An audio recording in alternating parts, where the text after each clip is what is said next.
ইরানে চলমান সরকার বিরোধী বিক্ষোভে নিহতের সংখ্যা বেড়ে দাঁড়িয়েছে 2677 জনে। যুক্তরাষ্ট্রভিত্তিক মানবাধিকার সংগঠন human rights activist news agency বৃহস্পতিবার এই তথ্য জানিয়েছে। সংগঠনটির মতে, অর্থনৈতিক সংকটকে কেন্দ্র করে শুরু হওয়া এই বিক্ষোভে এখন পর্যন্ত 19,097 জনকে আটক করা হয়েছে। বিক্ষোভ চলাকালে নিরাপত্তা বাহিনীর সঙ্গে সংঘর্ষে এই প্রাণহানির ঘটনা ঘটেছে বলে জানানো হয়।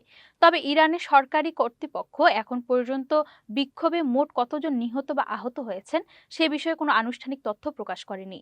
গত বছরের 28 ডিসেম্বর রাজধানী তেহরানে এই বিক্ষোভ শুরু হয়।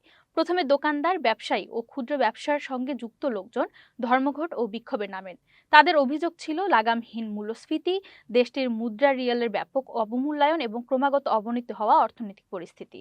পরবর্তী সময়ে এই আন্দোলন তেহরান ছাড়িয়ে দেশের বিভিন্ন শহরে ছড়িয়ে পড়ে।